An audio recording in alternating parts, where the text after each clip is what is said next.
So, Emily, Divergence, and who else? Jessica. Jessica. This meeting is being recorded.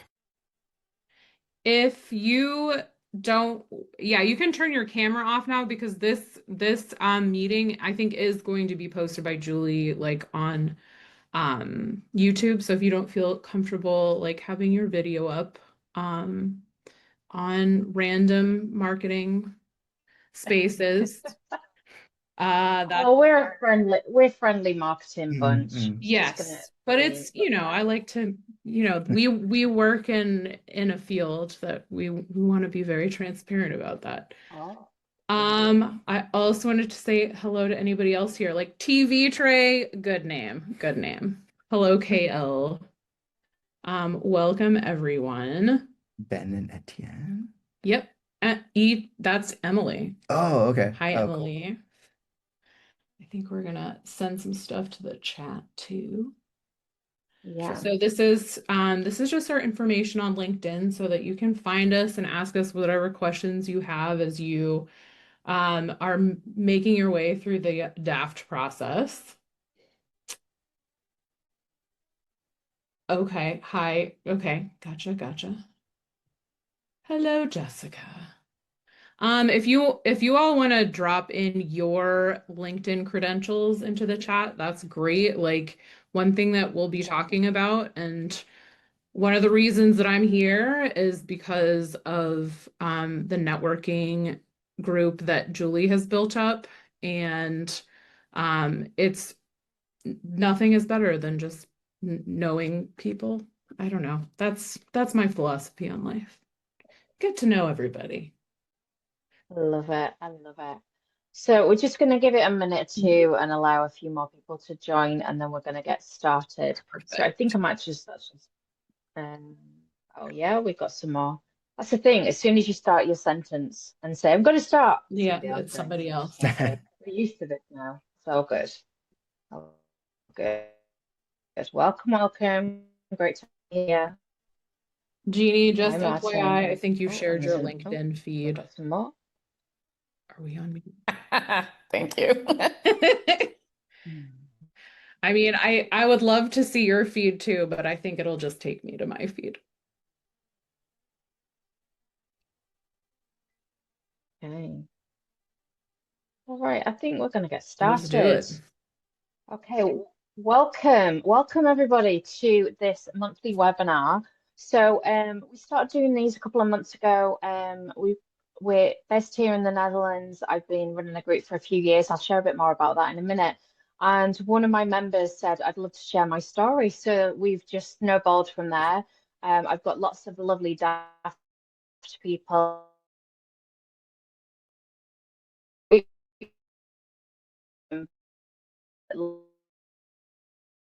Um,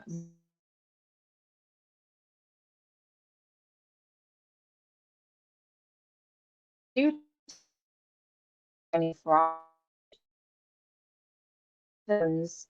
pre-move, mid are already here. Where are you in your journey? Or maybe you just only just heard about the DAFT visa. So where you are in the process. Okay. Anybody else having audio issues? And now Divergent said that they're having issues. Anybody else? Oh, mine too.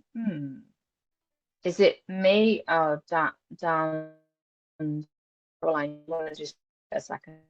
We're muted right now. Do we sound the same to everyone?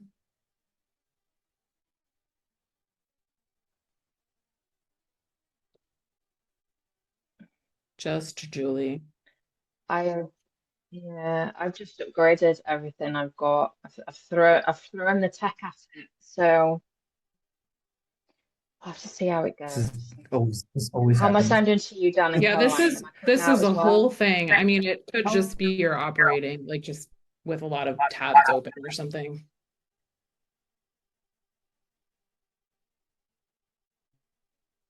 all right. I'm just gonna mute you. Oh, so Dan's very clear. Oh, that's good. Okay, I'm just gonna go through the chat. All right, so we have got Martin Shirk already in the Netherlands. Whoop, whoop. Let us know where. We might be close by and we can have a coffee or a chat or something a bit stronger, whatever floats your boat. And we've got Jenny or Jeannie joining from New York pre-move. Divergence is also pre-move. We've got some echoes. Apologies for that. Hopefully it's getting better. Contemplation stage, Sean. Hopefully we can help you with that. Please ask any questions as we go through the webinar today about anything that we might be able to help you with. Currently in PNW, that must be somewhere in the US. PNW, Dan, Caroline? That is the I'm Pacific laughing. Northwest, where like Pacific Washington Northwest. I and need to, Oregon. Martin's in Den Haag. Oh, Den Haag. I'm just down the road in Leiden. Let's meet sometime. Got GC in the Bay Area pre-move. Exciting times. TV Tray, giving it, I think. Jessica. Jessica. I know Jessica Nash. I know that name. Did you come to the last webinar? In Florida, just starting to investigate the DAFT. I know that name. And Divergent 20 minutes from the Canadian border. Okay, we've got one more person joining the call just now. Let's see if we can let them in. Can't see. Here we go. Oh, and somebody else.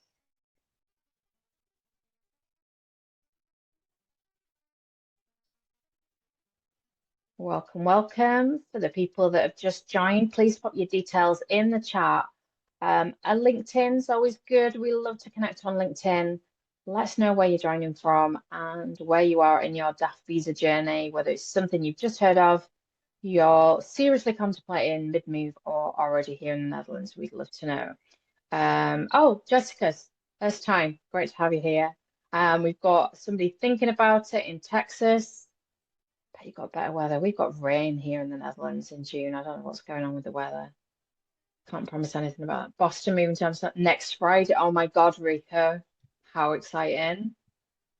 We're here, ready for you when you move over. Okay.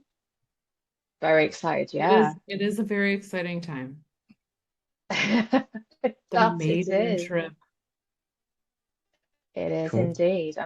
We're talking about our maiden trip. Yeah, definitely. Julie, should we pop up our presentation? In 1 second, we're almost there. I just want to call out Kevin saying he's in Dallas, maiden trip in NL is in July 15th.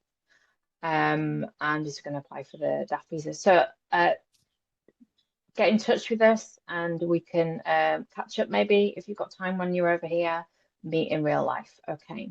So just want to let you know that this session is about starting over abroad, building a business, professional reinventation. I can't say that word. It is a bit late in the evening for me. Real life DAFT experience. We are not tax, legal, or immigration advisors, but Dan and Caroline may well have some really good contacts for you. So just to be really clear on that, this is just real life experiences of business owners and how it's been moving here. So I'm now going to pass you over to the wonderful Caroline and Dan. So we met before you moved, didn't we? I'm not going to steal the limelight here. I'm going to pass right over to you guys. Please, over to you.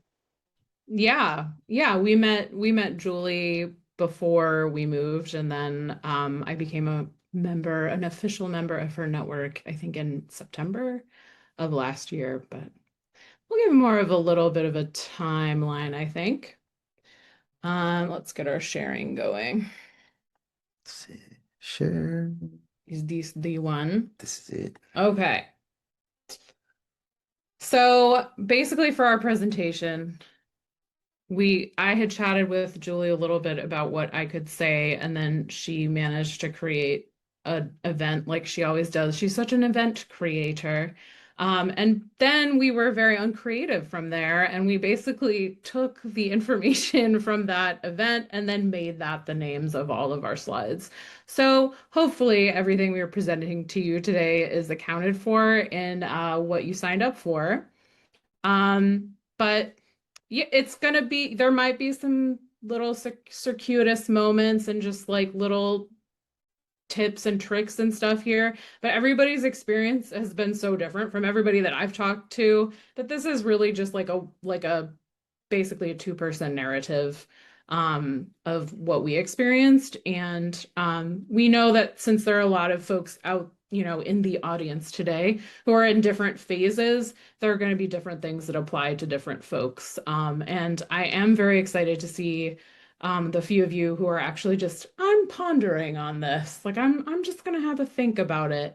We also have some resources if you're like kind of debating between different um, countries to exit to. So we have something to say to all of you, but I think what we're just ask us questions at the end if you have any specific concerns that might only apply to you. All right, let's get the show on the road. Yep. Okay, what we wish we had known before we moved. Yeah, so I guess I'll start. So I think that the research that a lot of you are doing right now, it does really help set expectations. But there is a ceiling on what it can do and kind of what you're getting at. Everyone's experience is different. Everyone is sort of expressing their opinion. Um, and I think that what was really valuable for both of us was having come and visit the country. Um, Caroline had lived here for I was almost a year. I was an au pair for almost a year, like half a lifetime ago, and so I definitely have. I kind of knew about the livability of the country. Dan came like 15 months ago for his first scouting. Yeah, just for a few days. And the focus of my trip was not so much vacation, but just like, can I imagine living here for 5 years? And so I scouted different neighborhoods, checking out daily life, and sort of figuring out roughly where I would want to be based. And we have a link to a resource that I found very helpful. I'm a map geography person. This is basically just a map of the Netherlands. And I'm also a statistician. So it also has statistics visualized on the map of like how livable are different places. And so this was just nerd candy, so to speak. But yeah, this is really I found this helpful to get a feeling for like, okay, these are places that um, you know, the data says is more or less livable. And to get a feel for what is that spectrum here because it's different. Yeah. So, and what I would say, probably the biggest surprise for me personally that I didn't expect was kind of the safety and social stability here is I felt sort of genuinely relieved from it. So I grew up near Hartford, near New York City, and in the 80s, and like there was crime problems in the news all the time, and just being here, I just feel like there's like a little bit of like a relaxed not worried about that Yeah. stuff. It was really nice. Yeah. Before we move on, I just wanted to kind of explain the slide here. This is me trying to work our wasdroger. That's a washer dryer. And I think that like for me, like the biggest metaphor for moving here is just like the country, like the Netherlands compared to the United States, like there's actually like a lot of culture that was born in the New United States came from the Netherlands, like during the Golden Age. It's like the New York culture.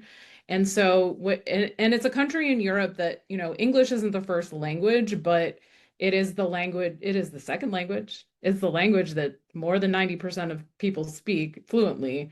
So a lot of people, I think, come here and they think that it's going to be fairly easy to integrate because it's also like more entrepreneurial. But it's always like kind of little things that are just like not quite translatable from home that tend to be like the most frustrating things. So, even having lived here before and even having come back, and I surprise myself by how much I still speak the language. Um and I'm familiar with a lot of the culture because I lived with a host family when I was here. There's always like little things that will surprise you. So just expect the unexpected is the big takeaway.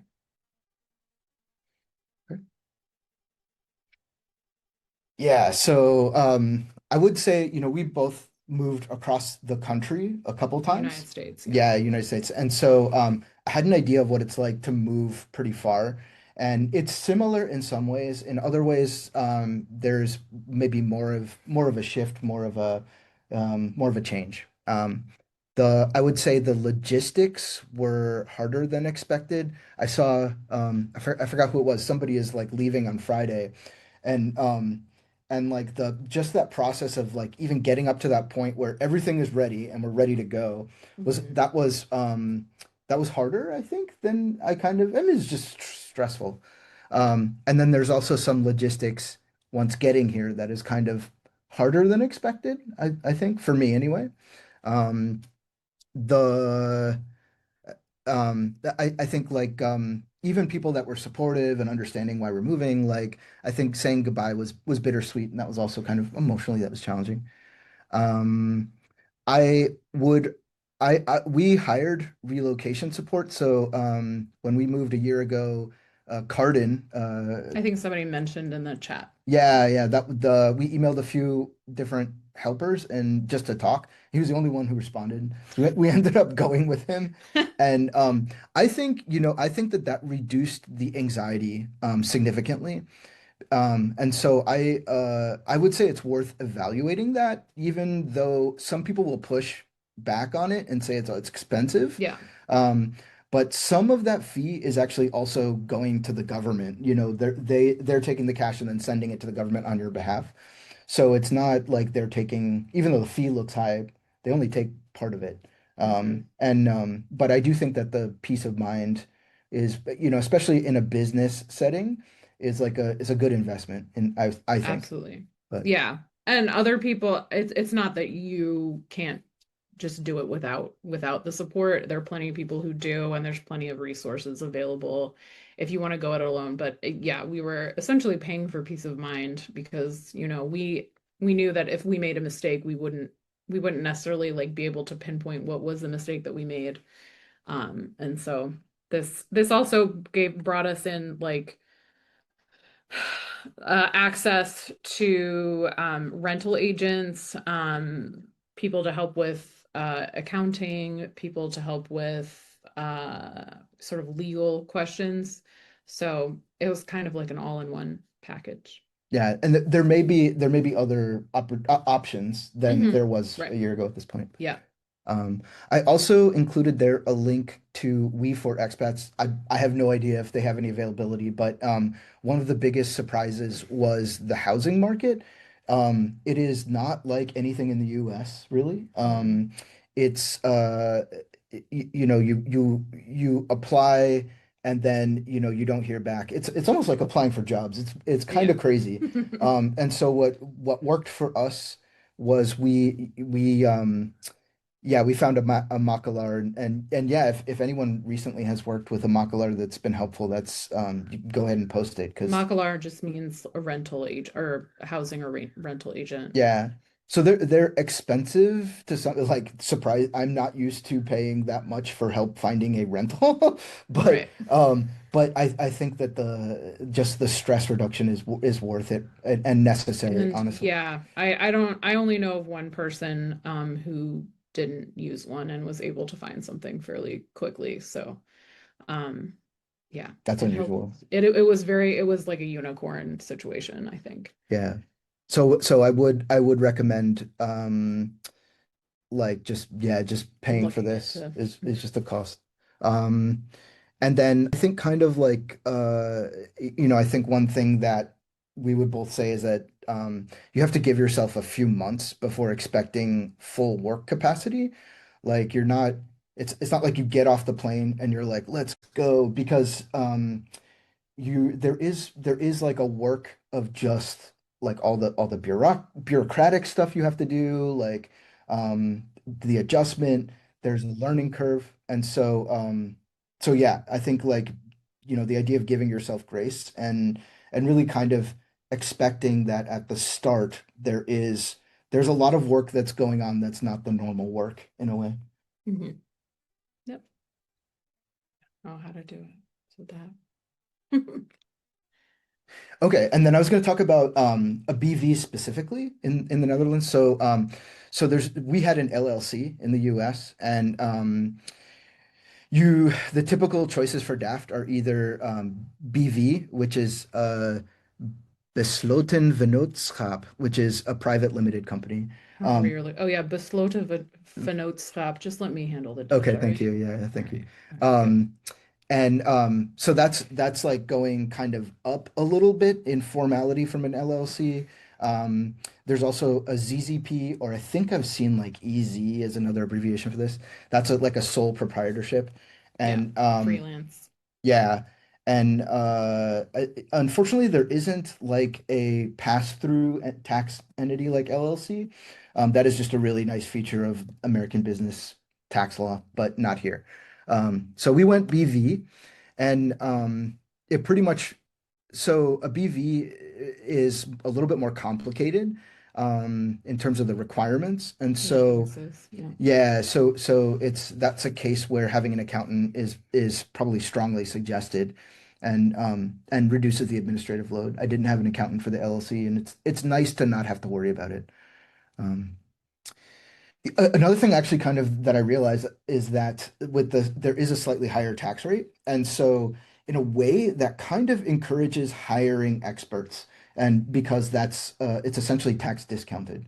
So getting an accountant that sort of reduces the load, it makes more It sense in a just way. ends up Yeah. evening out, Yeah. but minuses the stress. Another advantage of the BV, the BV is you can hire yourself from abroad. So basically, you create the business, and then the business hires you as its director, and then you get a tax benefit called the 30% ruling. Basically, it reduces your personal taxes by about 30%. It's changing a little bit. It's going down to 27, but yeah, that's a really nice feature. And so yeah, I think one other thing that was kind of a surprise, we had a like a tax Legal, lawyer, yeah, legal tax question. Yeah. and they just didn't they were expensive, and they didn't really provide the kind of advice I needed. It was basically something where I mean, he asked the same question to an AI chatbot and he got a sufficient enough answer and then Yeah, I think that's always risky with legal stuff. right. I think it depends on your business. If you have a lot of assets that you want to be really careful about, then it's definitely worth a tax legal assistance. In our situation, it's a new business. They're really like I think that I guess the only thing I would have done differently is be more specific about what I want help with, but I think it still would have been expensive. Mhm. But anyway, um, with a BV, you have to have a business address, which is separate from home address. And we didn't know where we're going to get the house. And if you're going to hire yourself from abroad, you have to have your business address first in order to start the business to then hire yourself while you're abroad. Like the order of things is really challenging to keep track of the order of all these things, which is why help is external help, professional help is good. Um, we got an office in Amsterdam near the airport because we figured at least we know we're going to be going to the airport sometimes. But we ended up living in Utrecht, and it's too far to visit, but to go to that office that much. Yeah. Yeah, so you have to establish an office. We did it like kind of the easy way, and one thing that we're considering for upcoming uh like year, like financial year is to move it to somewhere where, you know, you can like in the middle of nowhere, you could get your office Cheap. really cheap, like less than half the price of the monthly rent for Amsterdam, which is not that expensive, but obviously we're Yeah, not okay. there in person, so it's not like we're really paying for anything except for the, you know, the administration of it. But, you know, I figured, oh, if we have Amsterdam on our website, that it's That like cool. it'll look good, it'll make us look more professional, but Yeah, I don't think yeah. that it's like worth that value. So it's something worth looking into if you're like looking to I'm sure like the marketing for rental space for businesses is better in the big cities, but it's something that you might like hack something else for. Because it's not, I don't think it's very meaningful to be able to say that my business is in Amsterdam when I really just live somewhere else. Like it really Yeah. doesn't matter too much. So I would say that with the help that we had from Cardin and people that he was recommending, the biggest challenge was not the setup of this thing. It's really just the business side of it, of just like getting this thing going, getting it off the ground, building that momentum. Mhm. Just the typical, like it takes time for a business to kind of really build Yeah. up credibility in the network. Yeah. And I think with the DAFT visa, like I always tell people that it's a relatively low barrier to entry. We also were looking at Ireland as a place to move, and like the Netherlands was immediately more attractive because, you know, Ireland requires like a much bigger financial investment, but it also requires like a specific type of business plan that looks a certain way, and the Netherlands does not. But that is not a good reason to not have a business plan. Like you do need one. Okay, so that's about the BV specifically. Um, yeah, we wanted to talk about Communication styles. yeah, life.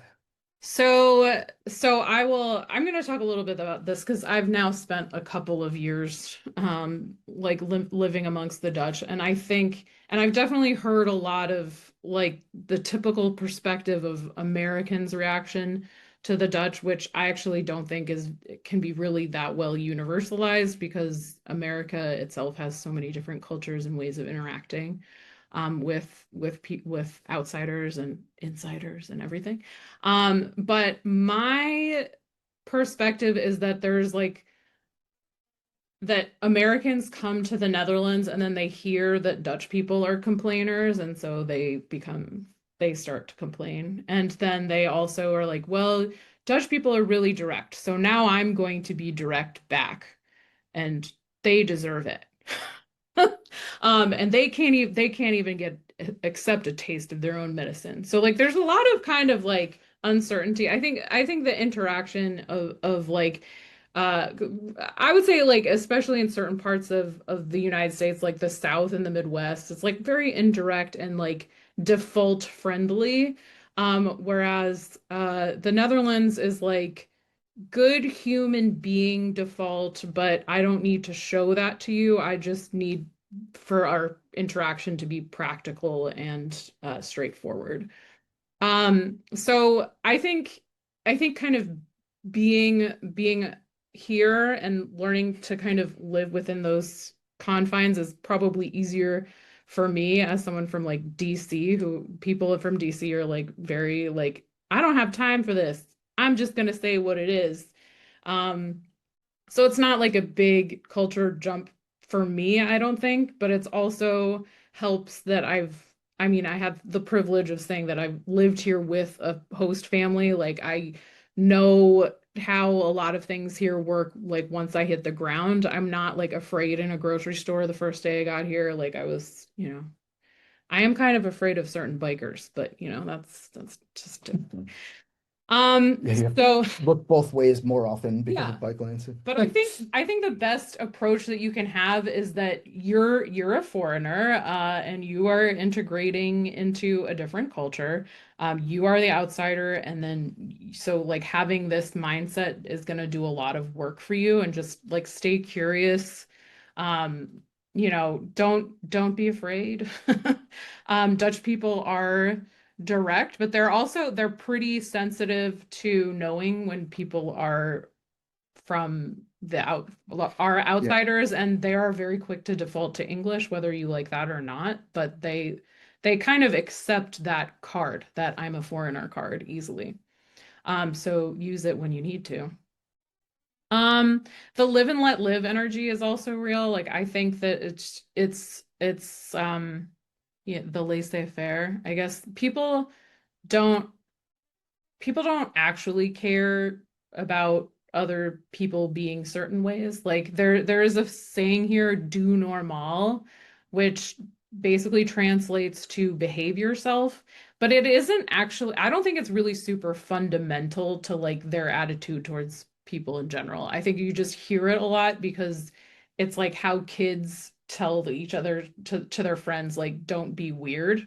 You're such a weirdo. But but it's like it's okay to be a weirdo. I know because I am one, and I ride an e-tricycle, and so there's no way that when I'm out in public, I'm not announcing to the world that I'm not, I'm like everyone knows that I'm not Dutch.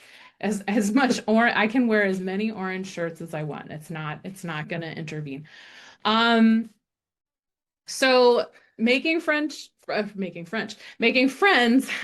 Dutch folks is not always the easiest, but I also attribute that to being in my 40s. It's not easy to make friends that way, but I do think it's relatively easy to become friends with other expats. And so if you're motivated by having that kind of like friendship with other people, then I might say like it's good to like live in an area that's not super isolated, relatively speaking. Um, I would say even though Dutch is spoken by like 23 million people out of 8 billion in the world, it's worthwhile pursuit to learn it because most of the classes are very even if like the teaching styles aren't always the same, like the outcomes and the intensity isn't always the same, but I think Dutch people are very excited to share their culture, and it's like a great way to learn about like Dutch culture, which is, it's not as it's not something that we learn about as much, I think, as Americans. Like I think we have more like stereotypes in our mind of people from like France or Mexico or Canada or something. Like we don't really think about Dutch culture that much. And so it's good to kind of, yeah, integrate as best as you can. And, the language itself is not easy, but it's not the hardest either. So Yeah. Yeah. In the Randstad, as you're saying, like 90% of people speak at English least, very yeah. well. And so I think of it as like the ROI of learning a language, like that's not really the reason to learn Dutch so much as like I think it does make things like a little bit more comfortable and it makes you feel a little bit more grounded, I think. Like in this poster. Like I basically know what it's saying. Yeah. I don't know exactly, but Yeah. The poster says take good care of each other. yeah, So I think I wanted to show that side of what it's like because I do think that it's a, it exists in multitudes. I think that the communitarian nature of Europe lives and breathes comfortably here, but there's also like more of an entrepreneurial vibe and like an ambitious vibe. Obviously being direct, yeah. which I I'm cool with. I think I did also want to mention with the directness, there were a couple instances, especially early on, that it shocked me actually, and like it took me like a day to recover because I like couldn't believe somebody would talk to me this way, and like so I think that probably is something everybody goes through is would be Hmm. my guess is that there's a couple Hmm. days where you're like like what is going on.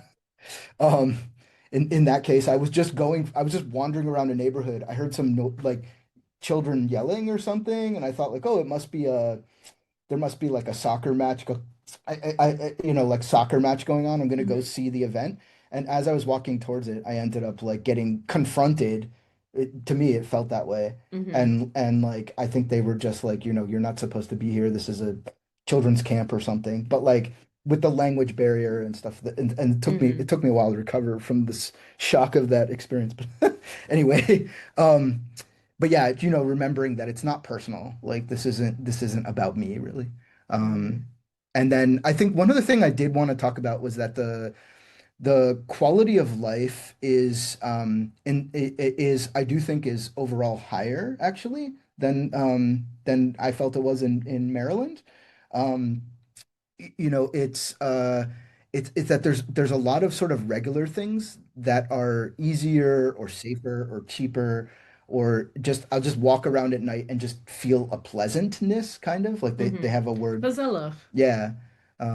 And so yeah, I mean, I think that like, there are a lot of third places is what they're called, like basically public spaces you can go and you just feel welcome there. And that's a little unusual. I think that was a surprise. Hmm. And I think once we got e-bikes, like then, there's so much infrastructure for biking where we are. It really expands the radius of where you can go. And if you know was it pi r squared? If you expand the radius, then that like really greatly Oh my expands the gosh, area. what a nerd. And so yeah, I think that yeah, it is the biking. I don't know how it is across the whole country, but where we It's great. No, it it's is okay. fabulous. Yeah. Yeah. I mean, the driving infrastructure is also compared to the rest of Europe is pretty good.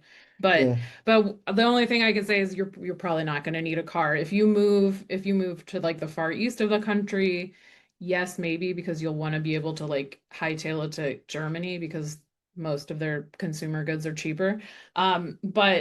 But for the most part, yeah, living in the Randstad, the Utrecht, Den Haag, Amsterdam, Rotterdam, like the kind of the main conurbation of the country. Like, there's no reason to have a. Yeah. I don't think there's a reason to have a car. Yeah, I'm that's American. yeah, no, you can pretty much rent a car on the few days a year that you need it, kind of. Yep. And that's nice to not have to worry about it. Yep.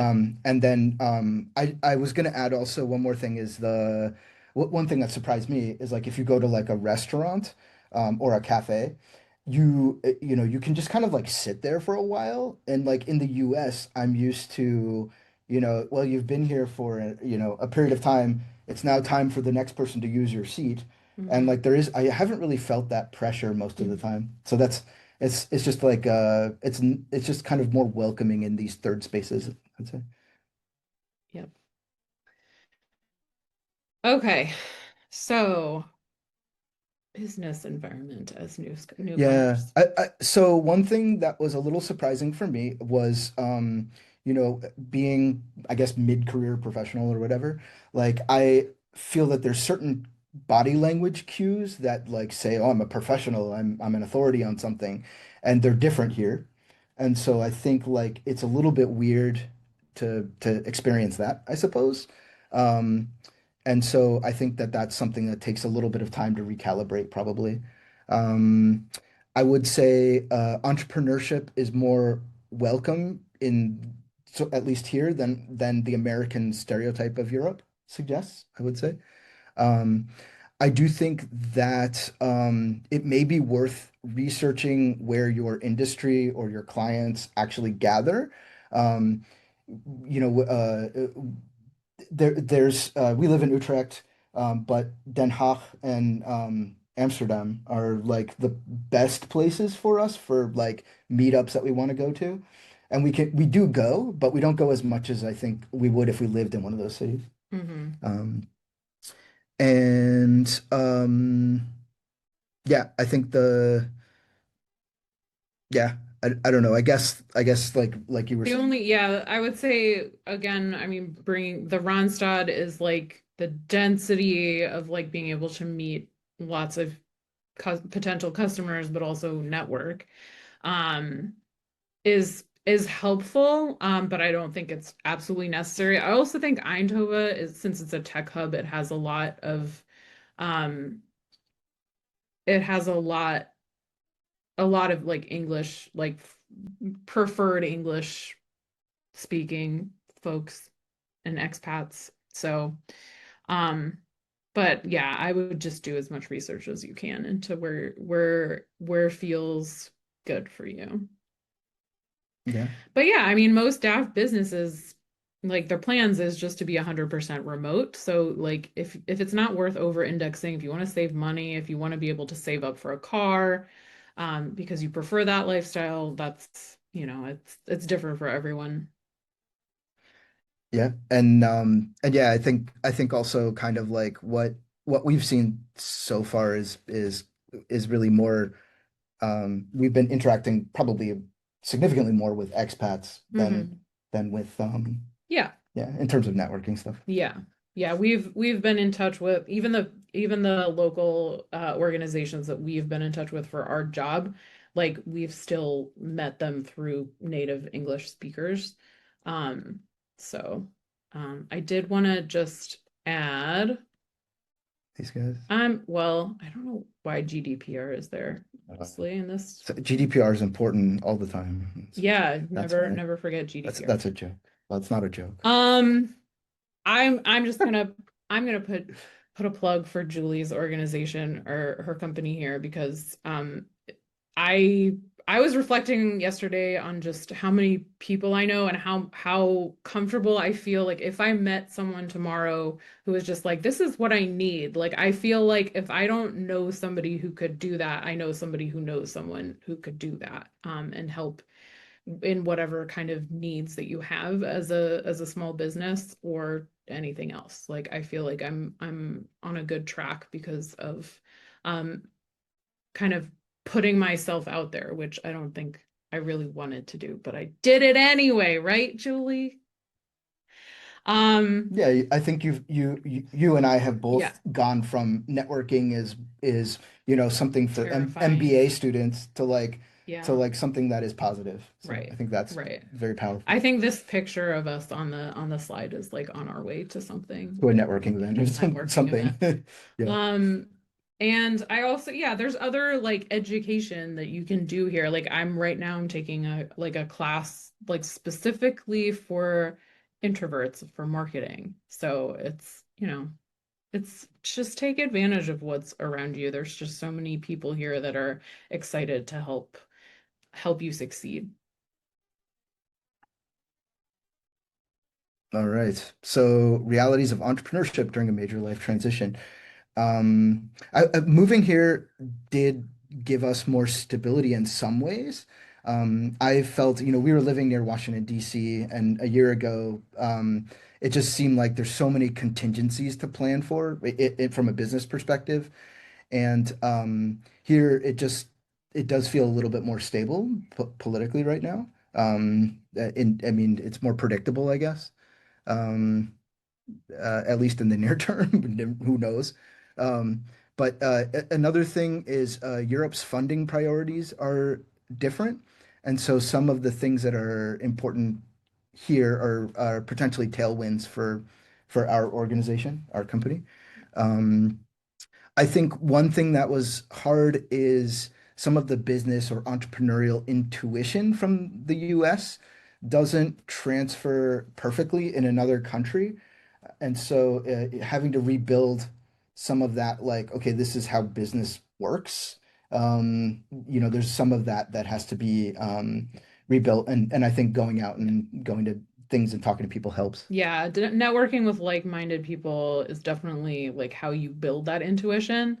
And so it's just a good business and investment. And so, I mean, entrepreneurship is hard on the best days, and making big decisions like transplanting yourself, your whole family to a foreign country is hard. So if you do both at once, like you can imagine, there's a lot that you're contending with. So I don't know, invest in a journal, like I don't know, talk to a therapist, I guess. Yeah, I think Like that's it just like very capable people like still struggle a lot and you have to give yourself yeah, grace. I think the surprise for me is like I know I can do one or the other. Doing Hmm. both at the same time is I can do it, Yeah. but it's harder than I thought in a way to But do we're both. lucky because there are two people here. Yeah. Yeah. We, Yeah. we can help each other out. Um, Yeah. so So yeah, one of the ticks was reinventing professionally after an unexpected business change. So we kind of alluded to this a second ago. So our organization is to help mission-driven organizations, and our like when we were starting out, like our what we were probably going to do is subcontract for social enterprises and NGOs that were largely funded by US aid, which sort of dissipated like within a few months of us actually founding our company. So that gives you a little bit of our context. So I think part of another reason that we wanted to move here is that those types of things are relatively funded better, especially like climate Yeah, it's a change, bigger, yeah. foundations and stuff like that. So anyway, Yeah, yeah. I think that so that meant pivoting the business. Yeah. And I underestimated how much sector related knowledge matters.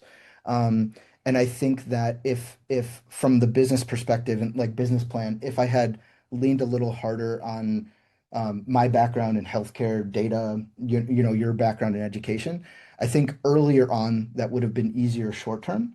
And so even if it's, I think like when with entrepreneurship, you have the opportunity to build the business that you want. And I think I've leaned heavier in that direction than on kind of like what's easily accessible. And so I don't know the right answer on how to balance that, but it certainly would have been easier to kind of stick with something that is, that I know so many of the acronyms already of healthcare and stuff like that. Mhm. So yeah, I think one thing that we've learned from this also is that market research is like a compounding investment. And so the if you are sort of reinventing in some way, doing that market research earlier is then feels necessary, can be helpful. Mhm.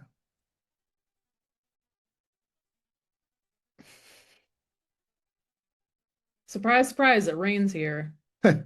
Yeah, But we also have cool bridges. Yeah, I think I appreciate. I get to like go over that bridge every day on a bike. It's pretty glorious, in yeah. my opinion. So I would say it is easier now than ever before to start to move abroad or to start a business Hmm. between Google Translate and AI. Like those Hmm. things just help with a lot of the kind of baseline, like, I don't know what this means. Like, what does this sign mean? And I ask ChatGPT and it tells me, and I'm like, oh, okay, I can. So I think that that really lowers the barrier on both of those things. Um, and English is widely spoken here, especially in cities. The Dutch bureaucracy is more concentrated than in the US in a way, but it's also to some extent because it's a lifetime of bureaucracy being crunched into 3 months. So it just As you feels, move, yeah. yeah, it feels like a lot. Um, and so there are times that I have felt like a baby, like I don't know how things work, and that's normal. Yeah. Yeah, I mean, I have a friend who visited last month, and she had studied at University of Utrecht as a 20-year-old, so also half her lifetime ago. And by right when she got there, like she didn't have a smartphone. She had to like find a bike that was good for her small frame on the black market, basically. Like she had to register for classes. Um, and she just came to visit for the first time since she left. And like she kept getting onto Uber and kept getting, and like was having a hard time having a sense of direction. So like I would say like don't rely too much on just everything being easy for you. Like you do want to experience some difficulty. I don't know if I'm just trying to like push that Calvinist ideal of like to like suck it up, do it the hard way. But because to some extent you're gonna have to find like as many easy spots as you can. But I also think that there is some value to like really getting through the muck. Um, yeah. Um, Yeah, I think, I would say like, and one thing, this is true of moving across country too, is that your mhm, support network, your family and that mhm, stuff is all somewhere else. And so that you feel that as a human. So mhm. Yeah. Here is me not doing normal at all. This is a good like illustration of I think our dynamic in general is that Dan is rather serious and I'm kind of crazy, and it can add to some of the other dynamics of living in a country where more people are serious outwardly than not. Um, I'd say so. So we worked together before, but only for like 4 or 5 months. And so moving here really like made things a little bit more intense. But it's good.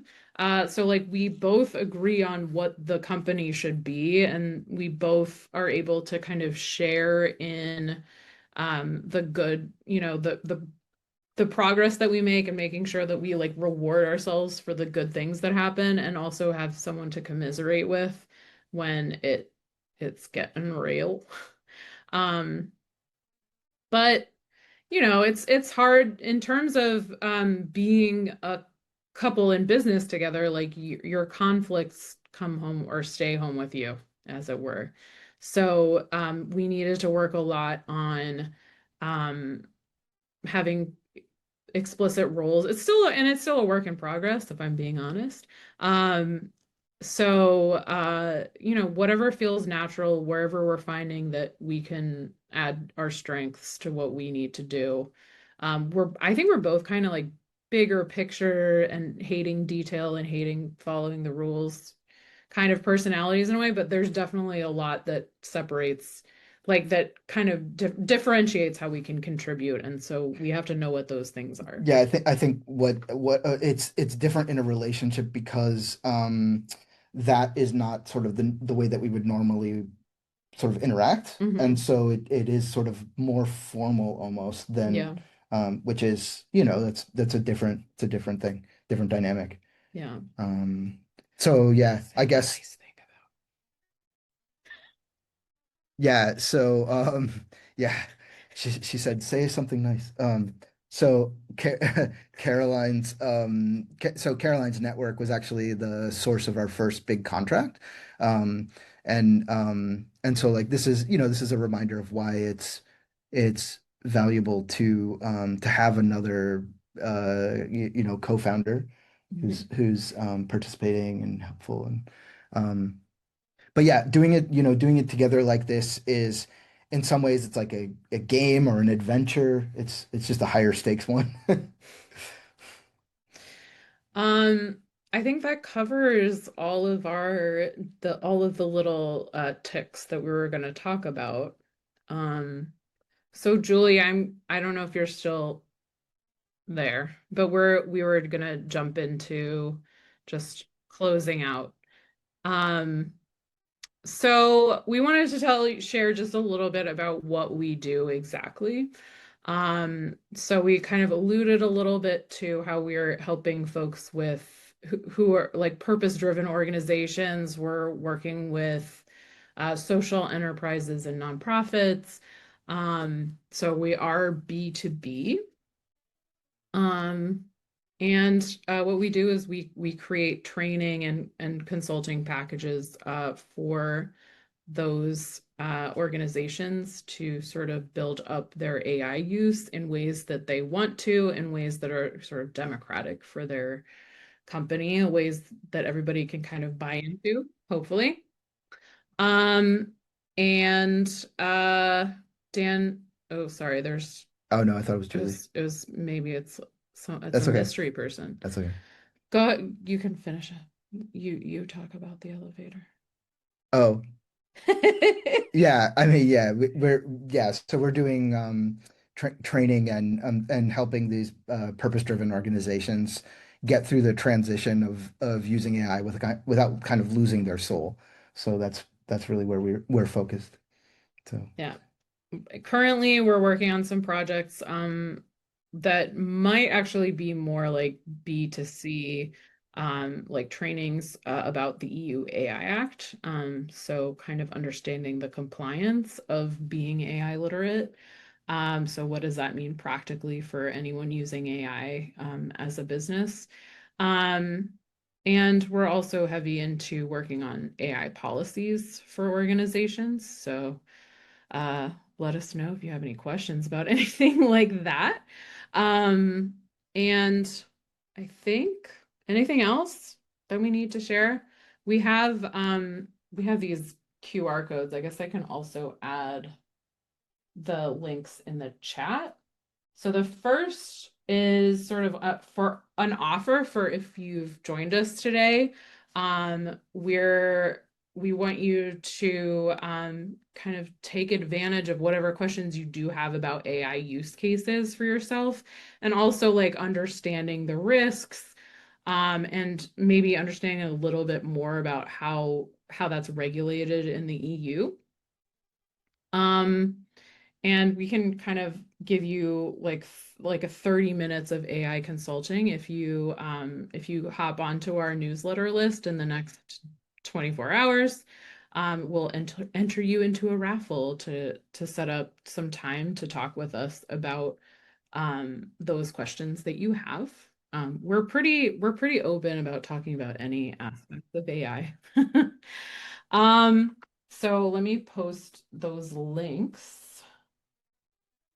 And then the other QR code just takes us, it's kind of a way to like revisit what it was like for Dan specifically when he was moving here, sort of his AI experience, like how AI can help you, like as you're making this life transition, or Yeah, how can it not help you? yeah, lower some of the friction Yeah, of moving yeah, essentially, and the process and the more stressful moments. yeah. But Julie, I don't know if you've been tracking questions or anything like that. Um, Uh, but we look forward to like yeah, I've just been responding to a few. okay. Sorry, I've just been responding to a couple of things in there. Okay, great. I Thank you. don't see any particular questions as such. I saw the question about mountain bikes, I think, or comment about mountain bikes, but yeah, Yeah.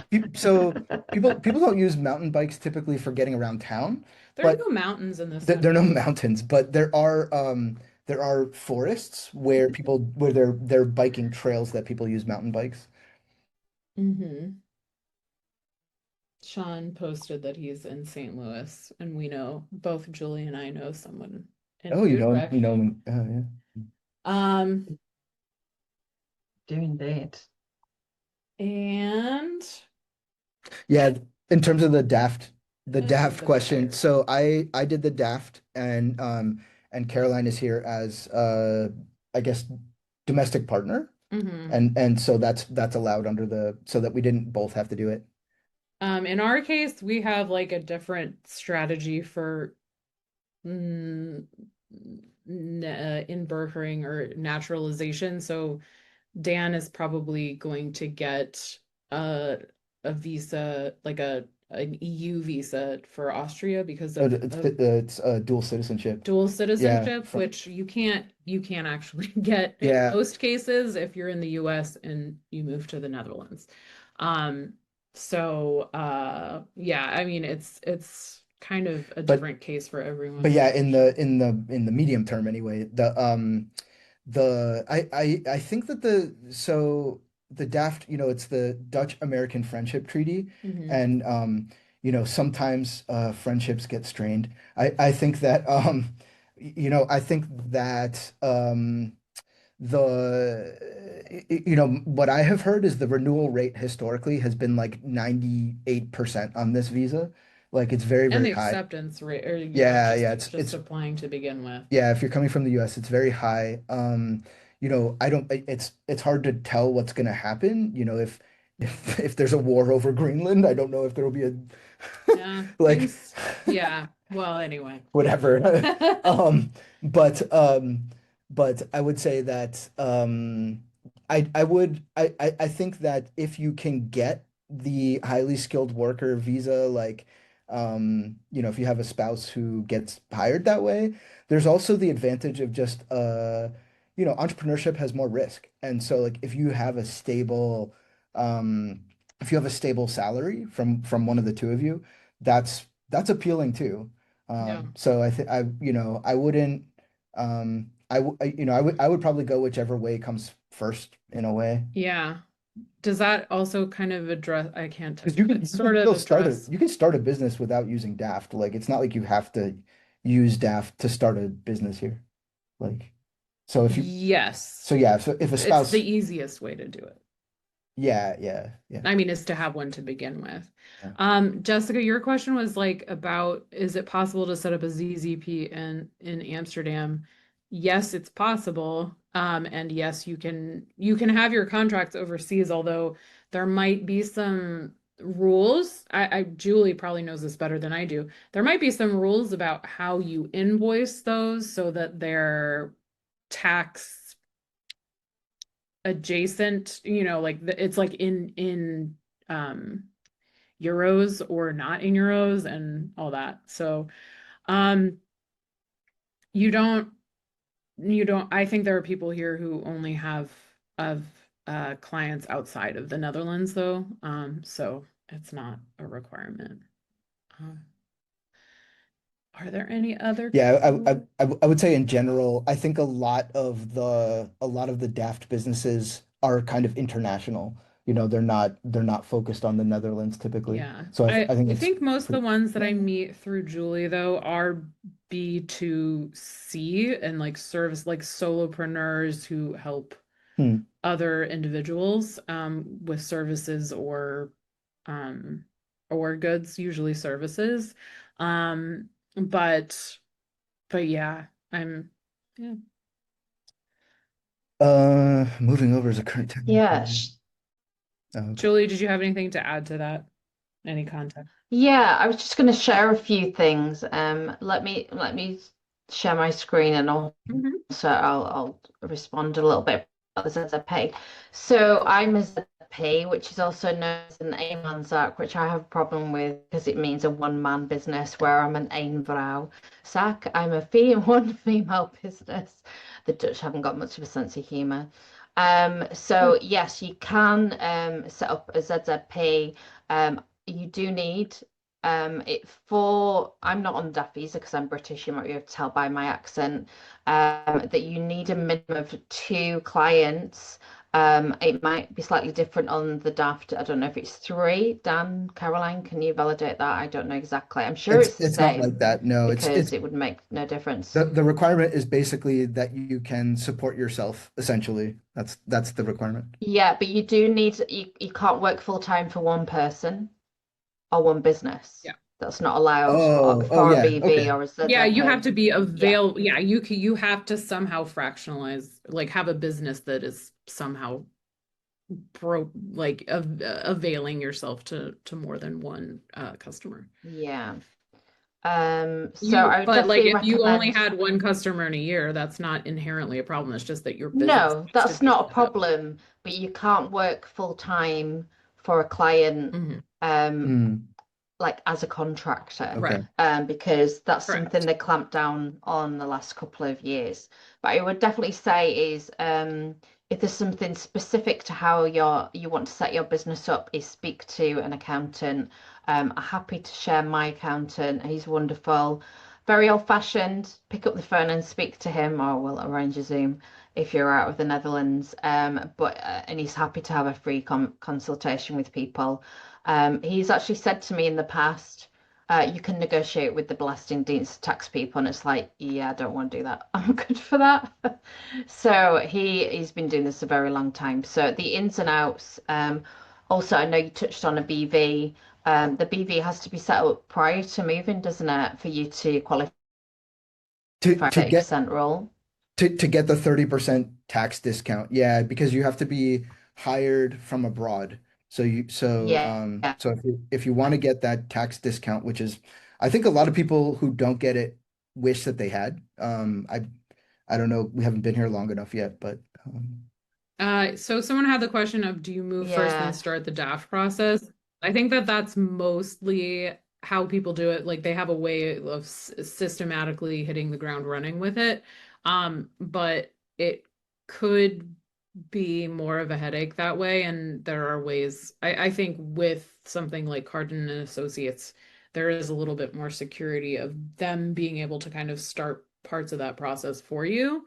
And then Yeah. having like you still are gonna need kind of like a living situation plan. Like there's like weird catch 20 like it was so traumatic that we forget all of the specifics, but I do remember like it being like a catch 22 of like you can't establish a business until you can open a bank account, but you can't open a bank account Yeah. unless you have your social security number, and you can't do that unless you have a place to live, which you can't do unless you have business. So it's like Yeah, there yeah, so it's there hard to wrangle. yeah, It's doable though. there's a couple steps in the DAF process that are really difficult, I would say. Like in particular getting the social security number. They call it BSN here instead of SSN. But that is tricky because you have to be living in a place that you're renting.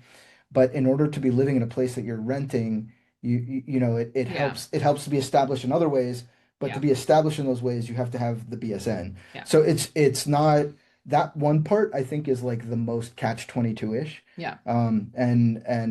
But I was gonna say I do think there's some things that you want to do before you move if you can. And one of those is Look for a place to live.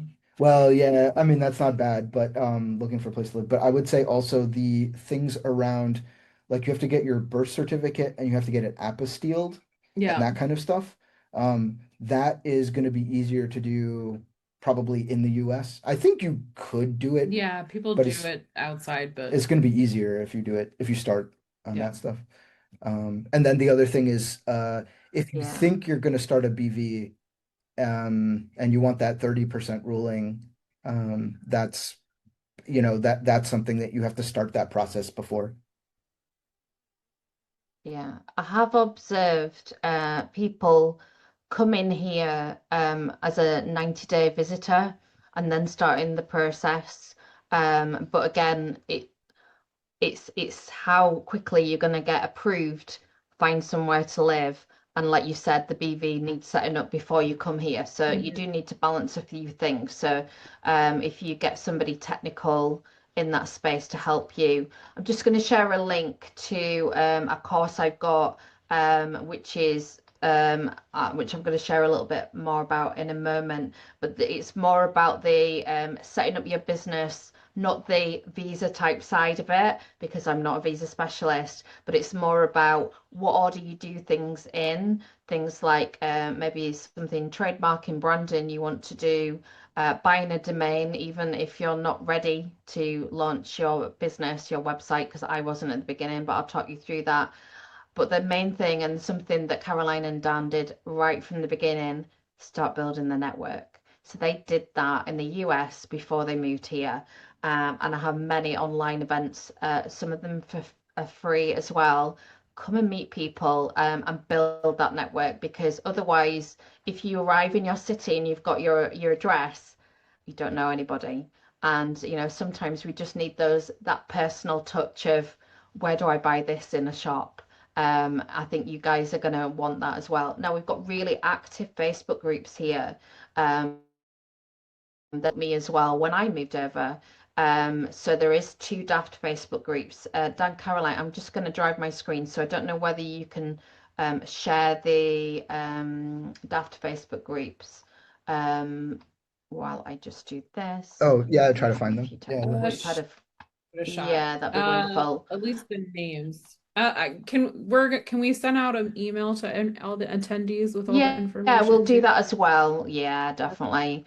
I would So these the groups are caution super that I would give active. about Facebook groups, and I mean it's the same caution that I would give about us, like listening to us to the letter, is like people disagree all the time. Like you sometimes you're never gonna get like the answer you want to hear because people disagree amongst themselves. So if that makes you crazy, then, getting a professional to help you is not a bad idea. Yeah, you do have to take it with a pinch of salt because some of them can get a little bit, what should we say, unfriendly, just because some people have been here a while and some people are asking questions that are really, really quite stressed, which I totally understand because some people, maybe you've organized your move and then something's fallen through at the last minute, and you really need that support. Then yeah, just be aware that it's for general advice, but then go to a professional. Okay. All right. So I'm just going to share my screen now. I don't know if this has come up. I'm having tech problems since we've had a little bit of a storm here. So I've been dipping in and out of the call, unfortunately. So let me try that one more time. I think I should be at your office in Amsterdam. I'm jealous now.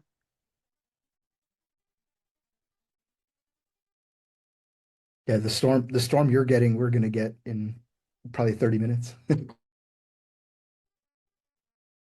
Yeah, I'm sending it over.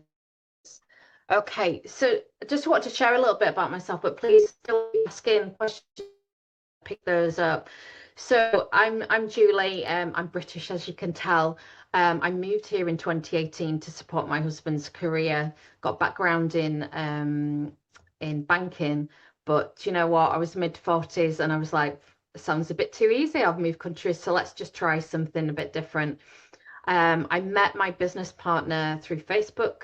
I was the one asking all the silly questions about adapters and pillow sizes before I moved, so I could hit the ground running. We started a VOF, which is two ZZ payers together. It doesn't need to be two, even though it's a partnership. You can have as many as you want. So I am now a single ZZ payer on my own because I started this business on my own almost 4 years ago. So I know what it's like to build a business from scratch in a different country. I'm an accidental entrepreneur, never planned to be a business owner, but as I said, but I know what it's like starting abroad, which is why I started my group. Years, you've met Caroline and Dan today. Do connect to them on LinkedIn and me as well. They'll be happy to answer any questions of things they went through today and any other things. If they can point you in the right direction, they're very happy to do that as well.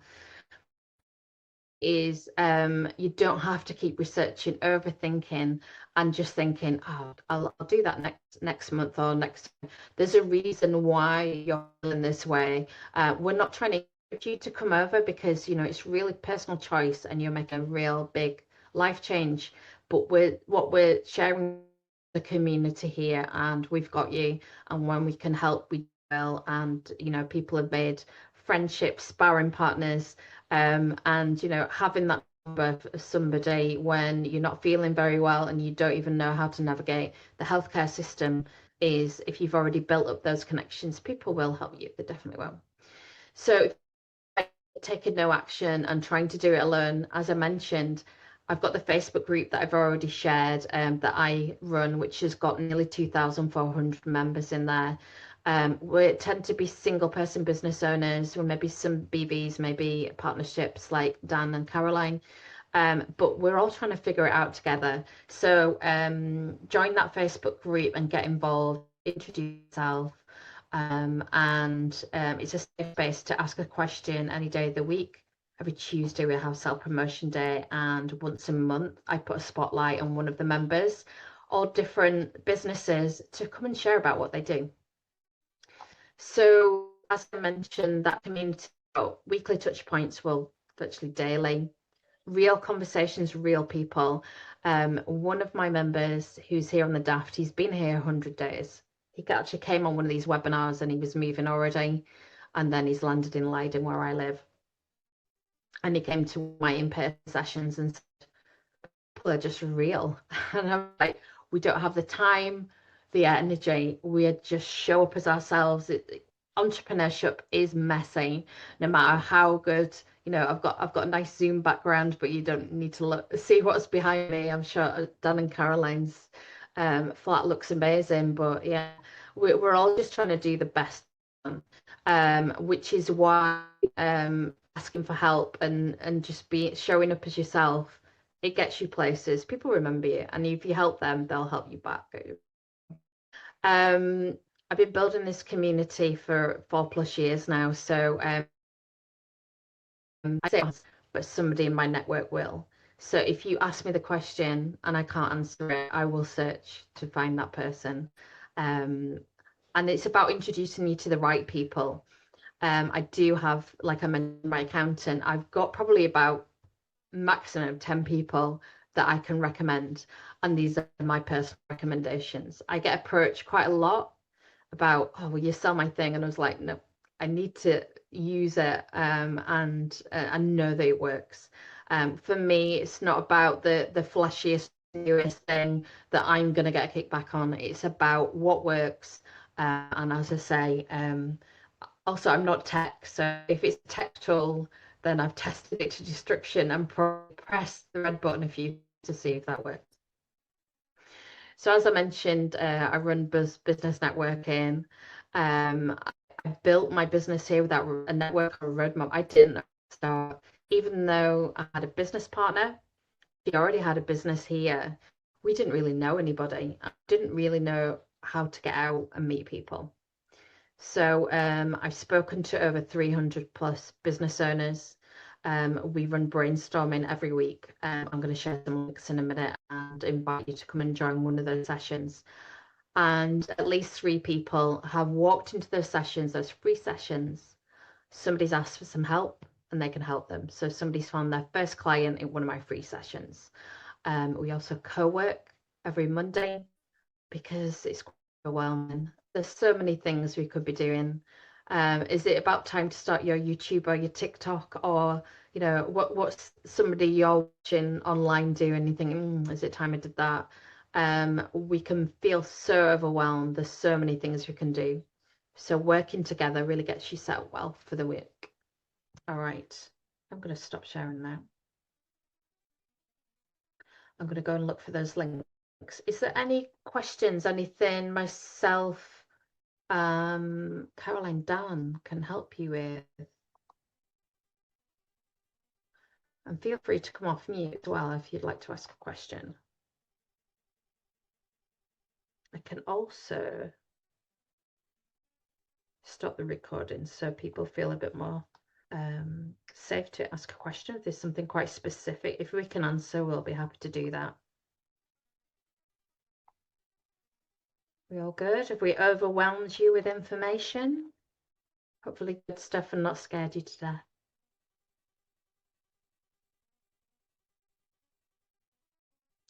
Dan, Caroline, is there anything else you'd like to share with the group?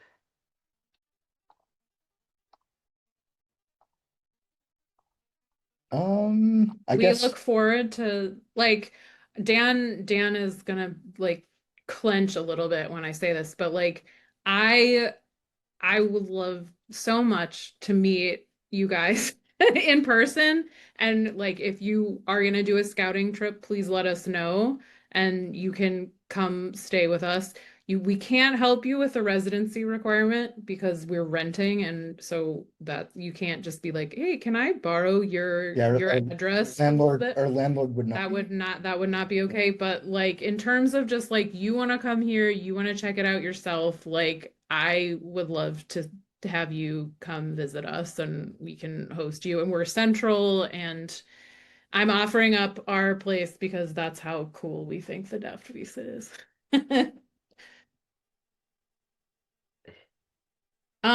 Looks like Ben and Whitney have a question. Do you have a favorite neighborhood so far? In the entire country, that's a hard question. I haven't been to them all. In Utrecht, we live in Leidse which is a little bit more residential, suburban, family, a lot, like pretty big Turkish immigrant community. Like, we love it. It's not like the cute storybook look. Yeah. But we don't want, like, we have parks, like we have a dog. So we like want, if we were in downtown Utrecht, which is like beautiful, like just gorgeous. That, yeah, cool, but it's also loud with students and not a great place to walk a dog. So I think we're happy where we are, but like I don't know of like a neighborhood in Utrecht that I don't like. It is a nice place. Oh, Overvecht. GC, let's get coffee. You don't have to come to my house. But we have a dog. You can meet the dog. Yeah. So yeah, That, that we'll would be be in awesome. touch, GC. Yeah, I'm gonna check out a couple different cities, and so kind of Yeah. have a hub and then take day trips places. But I would love Yeah. to Yeah. talk to you. I think that's so great. You're doing AI and ethics work. Yeah, And I know absolutely. Europe has a completely different perspective than the US. So Yeah. yeah, Yeah. it's awesome. It's a great Um, domain to be working in. yeah. Just quickly to address another part of Ben and Whitney's question. So, like, we would be more than happy to link you up with folks who have kids. But one thing to know about the Netherlands is that it's not like the US where like you could go one district over and you're going to be like it's a bunch of crappy schools and then no, it's like no, all this school it's set up in such a way that it doesn't matter if you're in a poorer neighborhood, your kid is going to get the same education. Um he's There, like he's like well, I don't know, but I can't I believe think it. it's hard to believe, but yeah, no, like, and I mean, there are other weird things that you have to swallow. Like a lot of the schools are like set up by religious institutions. But you know, like if there's like a school run by a mosque near where we are, and you know, it's really cute because like you still see like the little redheaded kids who go and like they're the minority, but it's like they're getting a great experience because the mosque has religious education, but it has the education that every child in the country requires, and it's considered pretty egalitarian, and that family probably wants their kids Yeah. to go there because I, it's easy to get I there. would say like it's not like we've only heard good things because you know that one friend Jay whose kids are not liking the school. Like Yeah. so Yeah, it's no, not it's like a universal yeah. experience. But yeah, and like in terms of like finding the right neighborhood for your kids, it's a different story than the United States, but it's absolutely like one where we'd be very happy to like link you up with people who have more informed opinions because we don't have children.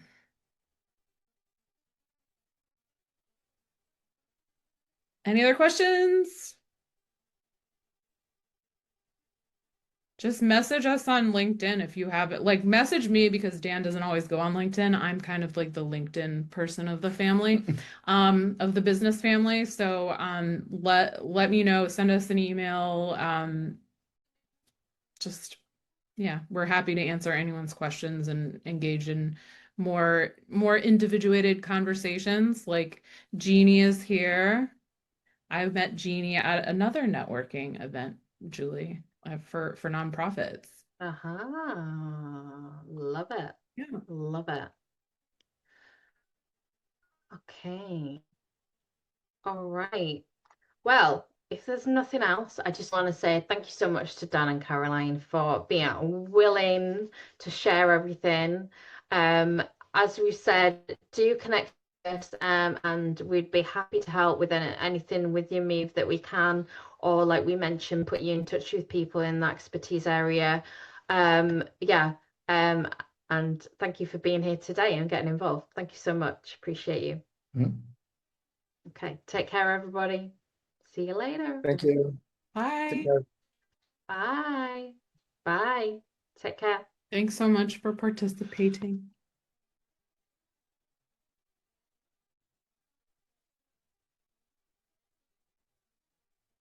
I don't know. That's Jessica spoiling had about to two have sign in Jessicas. twice because she was so excited. Yeah, loving it so much. Thank you for hosting, Julie, and for letting us be a part You're welcome. of what you do. And we're always happy to share more professionally, like run workshops or do whatever you need us to do. We love it. Dan, look at Dan's face again. He's like, No, I appreciate it because I think people Do I have to? It's like He's like, oh he no. volunteered. Presentations, public speaking. I know, right? Am I right in thinking it's your anniversary of moving here this month? Yeah, I think so. Yeah, mine Is it is, I 23rd want of to say June? like June 10th, so June 19th maybe. And then Dan was here though, like the second week of May maybe. Yeah. So he's been here over a year. But I still beat him because I already had the Wow. 10 months. Yeah. Yeah, many, many moons ago. Thank you Yes. so much, guys. Thank you. Yeah. They absolutely loved it, and they loved your personal stories. So thank you so Cool. much, and I'll see you very soon. I'm gonna send you an And email with I'll share the recording with you as links. well. Okay, great. And then like, can you send a follow-up with links? Because I think you sent me a list of folks, but not their emails. I don't know if it's easy for you to access. But just like a follow-up. No, 'cause I was thinking I GDPR head on them. Oh, But yeah, I can do that Oh. for the people that they're But Americans. if They you're don't know connected about to it. them, what I can do is they don't know about it yet. Okay, we Not all of them are Well, American. you had an automation tomorrow. that went back to them that and they then signed I'll up. work on a follow-up email. I think you can, yeah, if we Yeah, announce so I it, just need to yeah. extract the data and share it with you. Yeah, and then Yeah, we'll bend a few rules. you don't See evening ever time. have to get an email from us again. Okay. No, that's true. And we can always send, but we can send it from Eventbrite. Oh yeah. Because that's what I did on Denise's first one. Perfect. So we can do that, but I can share the emails with you now. Okay. All right. Take care. Have a good evening. Okay. Take care. See you later. Bye.